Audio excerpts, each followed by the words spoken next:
Welcome back. Last time we talked about animal mummies, one of those sort of preoccupations of the Ptolemies. What I'd like to do is return to our Ptolemies. And if you'll remember, when Ptolemy XI died, they had sort of killed themselves off, right? These horrible Ptolemies. They had killed themselves off, and there was no legitimate heir. No legitimate heir. And the one who winds up on the throne is the man we call Ptolemy XII, right? Now, he is called by himself Neos Dionysius. That's what he calls himself. He's the new Dionysius. It is a kind of, he's saying, that's my God now. That's my patron deity. This is not what the people of Alexandria called him. Right? He had two nicknames. Now, first, he was illegitimate, so he is called the bastard by the people of Alexandria. He is also called Oletus, which means the flute player, and it's really derogatory. The idea was that he did indeed play the flute. He's sort of like the Greek equivalent of Nero, and his fiddle. He played the flute and didn't really govern the country, so they called him a flute player. You'll see a lot of sort of comparisons, by the way, with the Ptolemies and the Romans. For example, it starts to sound a little bit like I, Claudius, everybody killing everyone. There are a lot of similarities. But anyway, Ptolemy XII is on the throne, this sort of illegitimate child who plays the flute. Now, let's think about the times. Greece is no longer the only superpower in town. There is an even stronger power at this time, Rome. The Greeks, it's a very interesting situation between Greece and Rome. The Greeks view the Romans as uncultured, uncouth, and there's some reason for this. Rome is a superpower, and the reason it's a superpower is it has an army. Go back to our ancient Egyptian civilization when the pharaohs like Thutmose III, Ramses the Great, rode out with the army. They had a disciplined, standing army. That's why Rome is a superpower. They are disciplined. If you remember, I mentioned it once, that we get the word decimate from the Roman army. When their commanders thought that the men hadn't fought bravely, that they had been cowardly, 1 in 10 was taken and executed. So 1 in 10 became decimated. Right? These Roman soldiers were disciplined, professionals. That's why Rome is a power. Now, it's a military power, which gives it economic clout. But that's different from saying that it's cultured. See, we tend to think of Rome as a seat of culture. It wasn't always like that. It wasn't. Compared to Alexandria, Rome was a small city of mud brick houses. They didn't live in palaces made of alabaster and marble. No, they hadn't learned yet how to be great. And as a matter of fact, when you see Rome today, that's Rome of a little bit later period. These are not yet, Romans aren't yet really cultured. Now, the Greeks looked down on the Romans, even though the Romans are the superpower. But this was a problem for the later Ptolemies and for our Ptolemy XII. It's a problem. They had to pander. The Ptolemies had to pander to the Romans. Remember we had Physicon, Fatty, being run off, right? And you have others being murdered. Well, the Ptolemies, to stay on the throne so the people wouldn't attack them, paid the Romans because the Romans had the army. So the idea was you gave money to Rome, they would keep you on the throne. Now, why would they keep you on the throne? Rome wanted the constant wheat flowing into Rome. They needed Egypt's wheat to feed Rome. And there's a phrase that's used in the history books all the time, and it's accurate. Egypt became the breadbasket of Rome. So the Romans had this interest in Egypt. They wanted to keep a strong ruler on the throne so they could do business with him, so they could get the grain. The Ptolemies were weak at the end, so they paid Rome to keep them on the throne. It was a kind of mutual symbiotic thing. But think about what Alexandria was now. Place of culture, learning, right? Ptolemy 1 and 2 had built the library. We have this beacon, the Pharaoh's lighthouse, shining out. The kings live in marble palaces in splendor. And the Greeks love this. They love it. 300,000 Greeks. But they're not the only ones in Alexandria. Alexandria is really divided into 3 segments. There are Jews, a large collection of Jews who are the merchants doing business in Alexandria. And there's another section, the Egyptian section. We call it a quarter, but it's thirds. It's the Egyptian section. Now, the Greeks, these cultured, viewing themselves as top of the world, but no longer do they have an army that can really do stuff. And you got their ruler, a Ptolemy something, Ptolemy 10, Ptolemy 9.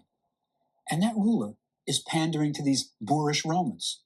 So the Greeks who are living in Alexandria despise the later Ptolemies. They despise them. And for the Ptolemies to stay on, they have to deal with the Romans. So it's a terrible, vicious cycle. And it's going to cause real problems. We know a little bit about Ptolemy XII's early reign. We have a stela, those great sources of information, those carved stones that endure. And one of the things we know is that he took a kind of family trip to Memphis. The old capital, right? One Ptolemy who finally got out of Alexandria and did something, went to Memphis, taking his children with him. And he's got children, right? He's got plenty of children. He's got Bernike, oldest girl. There's another girl, Cleopatra. She's Cleopatra 6. There's another daughter who's another Cleopatra.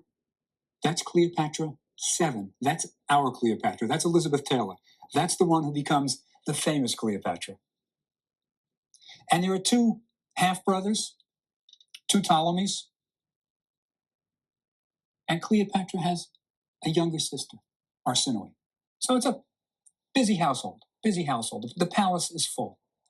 And on this stela, we hear that Ptolemy 12 Dionysius took the family to Memphis. And it says on the stela, and this is important, it says, and we saw both sides of the river. In other words, they're looking at everything, right? They're not just looking at one side, they're looking at the other. Now, what could they have seen? Think back.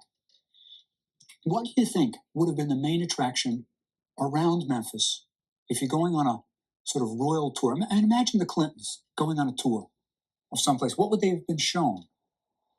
Well, one place for sure is they would have been shown the Serapeum, the burial place of the sacred Apis bull. Right? They would have been shown that. Now, let's think about our Cleopatra, because she's going to be the one who features very important in the future. This is the time, she's a kid, not even a teenager yet at this time, probably. And she's taken into this subterranean chamber where probably the whole family is together looking at, and they can't read the inscriptions. They spoke Greek. And some priest is guiding them, telling them what it is. And she's hearing Egyptian also spoken in the background. And she sees these sarcophagi of the Apis bulls, and there's incense undoubtedly. And it's in a darkened tunnel. Must have been an incredible impression. Incredible. Now, this young girl is going to grow up to be the only Ptolemy to speak Egyptian. And it may be just this kind of impression that what urges her, pushes her on to learn this language of the Egyptians. And even maybe she becomes infatuated with the religion itself. So we know that this flute player, the bastard, took his family to Memphis, where they saw various sights, undoubtedly, the Serapeum.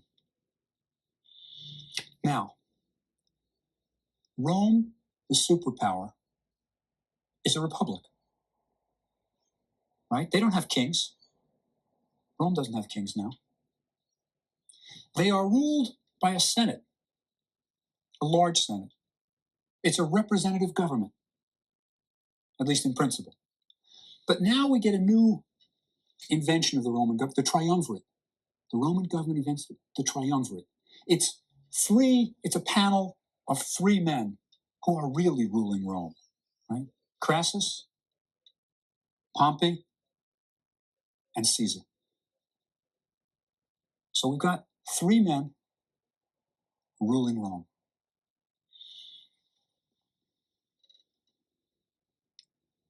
Ptolemy the 12th makes a deal. He wants to make a deal. He wants to make sure he stays on the throne. And he knows he's weak. So he tells them basically the triumvirate, right? He deals with Pompey, Caesar, whoever's there. And he says, you keep me on the throne, I will pay you. And a deal is cut eventually. The deal is something like this. He will give them virtually the entire income of Egypt for a year. Tremendous amount to keep him on the throne.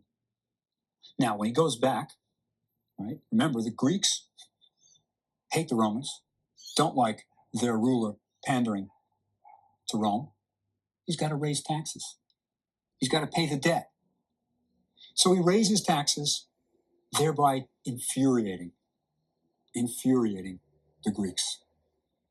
Right? So much so that he is run out of town. They run him out of town. And where does he run? Naturally, to Rome. Who becomes the ruler? We've got the children back in the palace, remember? We've got a young Cleopatra. We've got an older Cleopatra. We've got Bernice. We've got Arsinoe. We've got two young boys, half-brothers. The one who takes the power is Bernice, the oldest sister. The oldest of the sisters. She seizes the throne. Now, a woman seizing the throne, it couldn't have happened in Greece. In a sense, and let me get ahead of my story, Cleopatra the Great, Cleopatra 7, couldn't have been Cleopatra in Greece. If you think about it, we don't know the names of very many Greek queens, but we sure know Egyptian queens. Remember, starting with the 18th dynasty, women start to become powerful.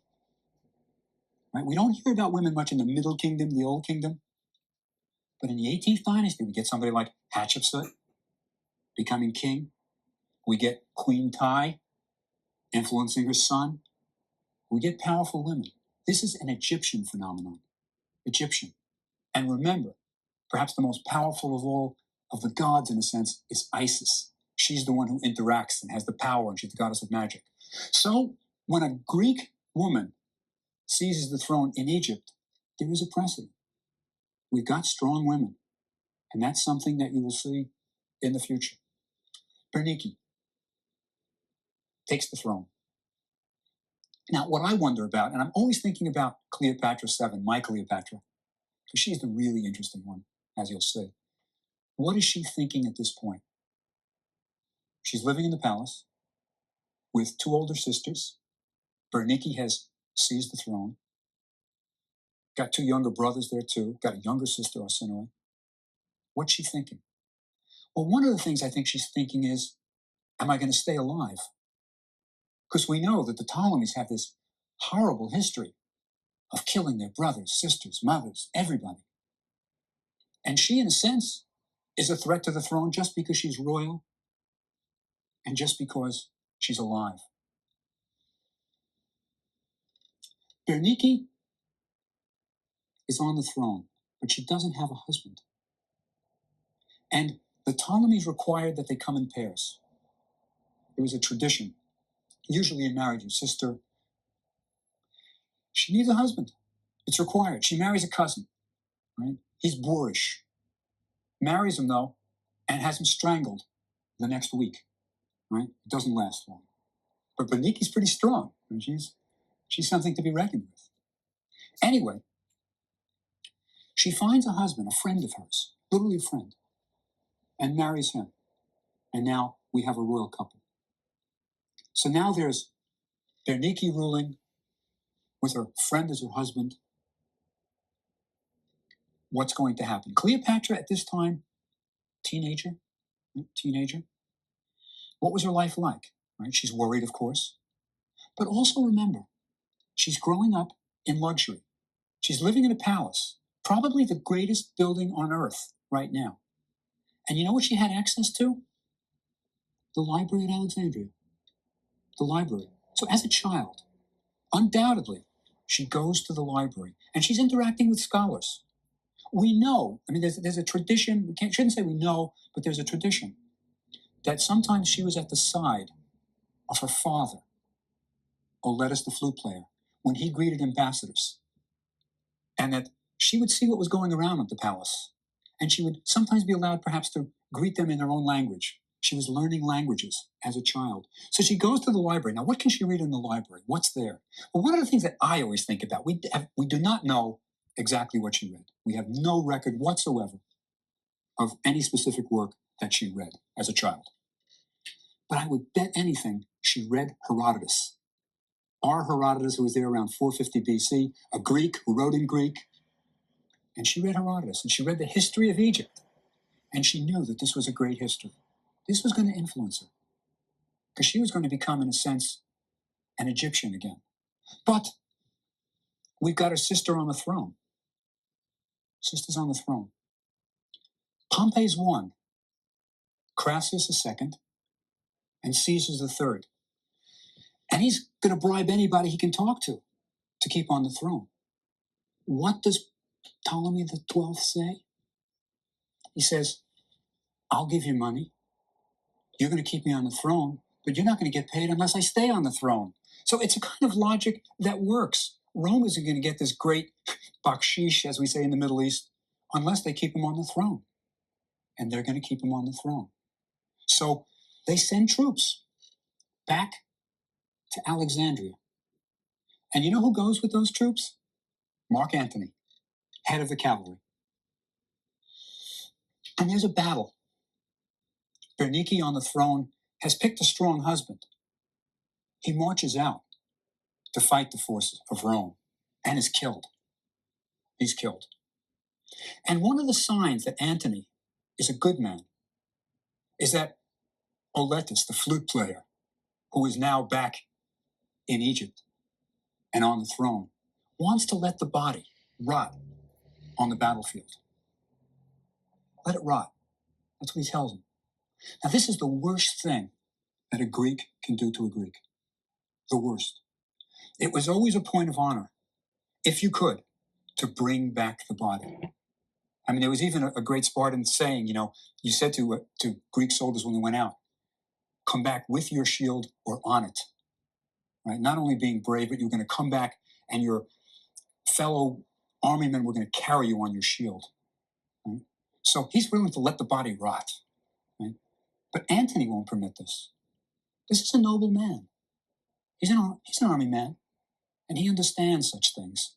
So the body is buried, and the Egyptians recognize this as a good man. So Oletus, our flute player, is back on the throne. Now, who was happy and who was unhappy about this? It's interesting to speculate.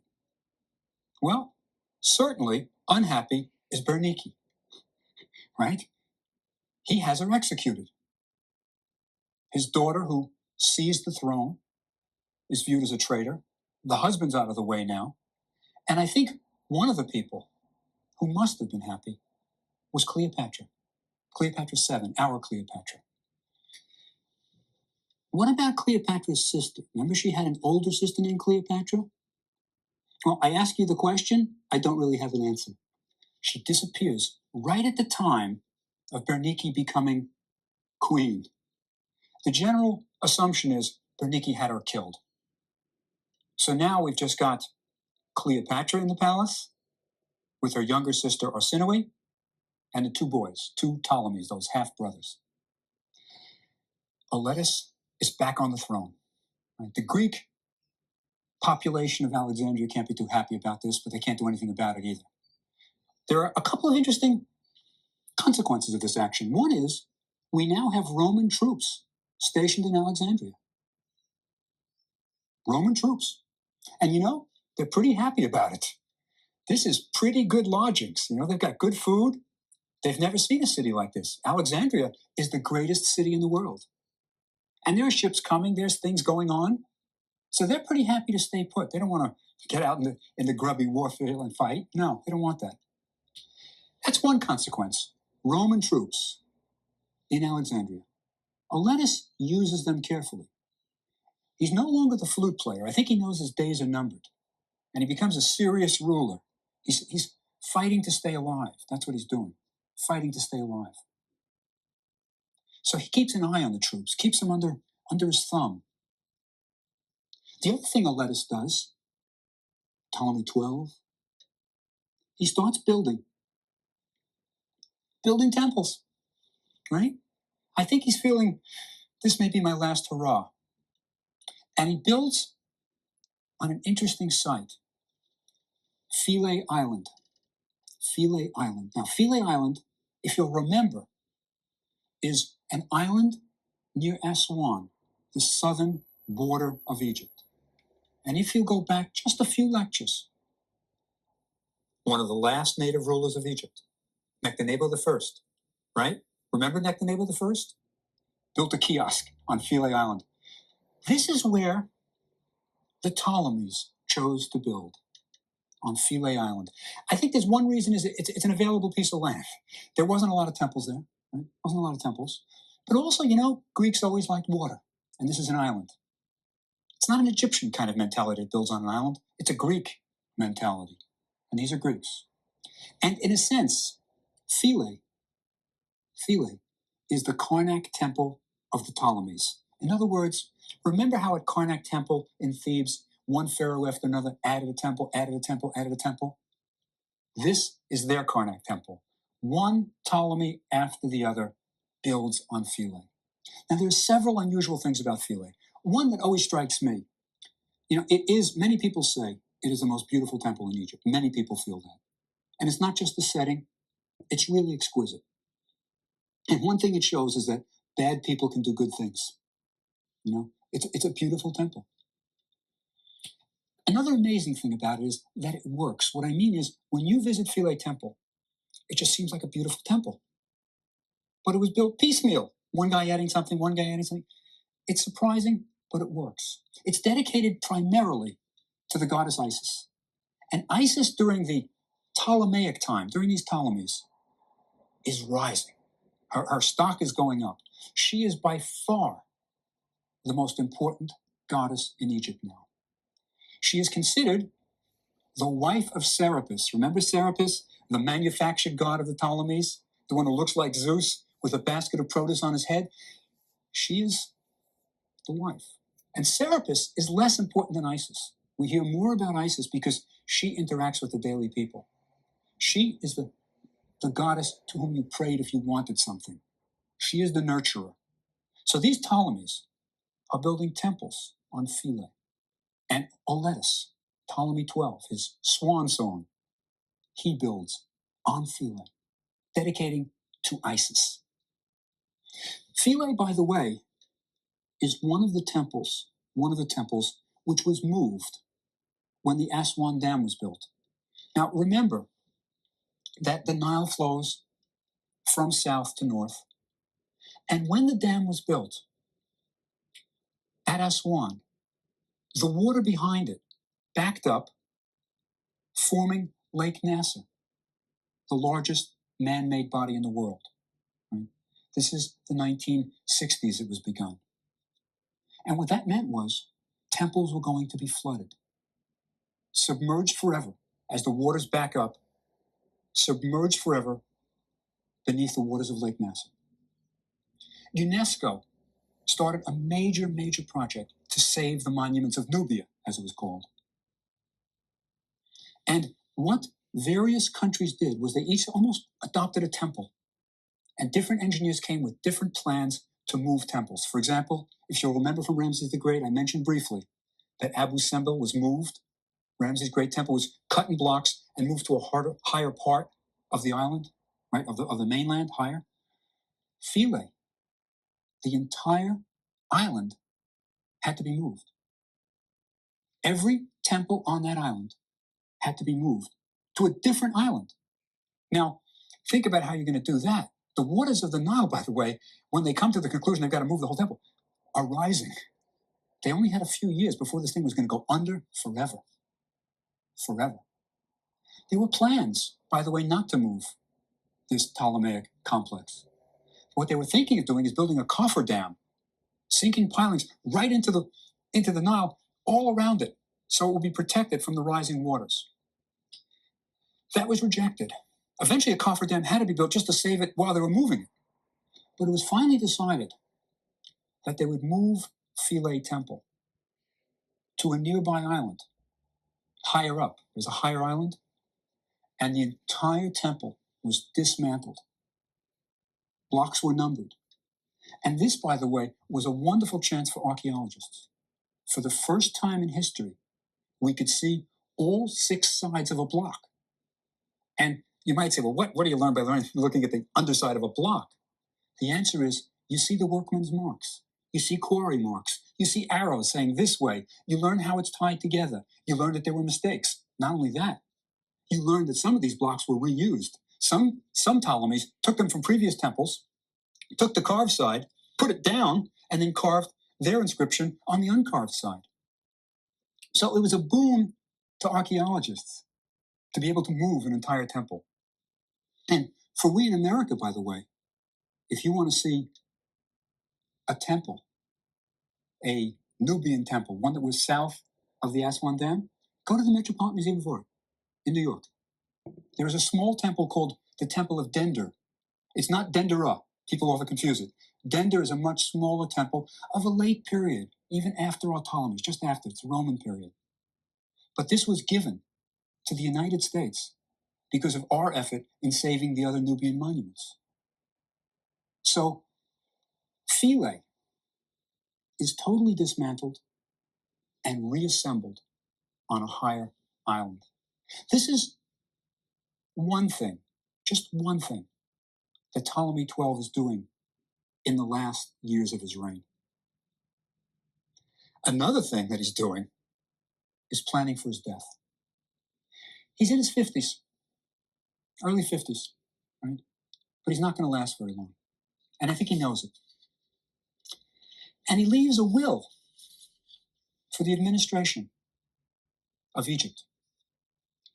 He places the will in 2 spots, 2 cities, Alexandria, where he's king, and Rome.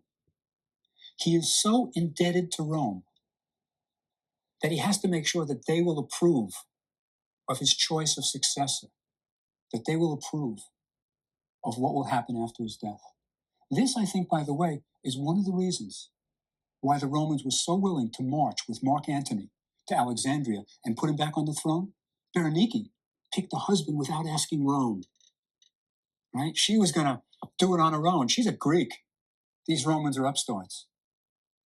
But Ptolemy XII, he wants to make sure that the succession will continue, and he okays it with Rome. And what does the will say? It says that there's supposed to be 2 rulers. 2 rulers. Now remember, you had to have a husband and a wife.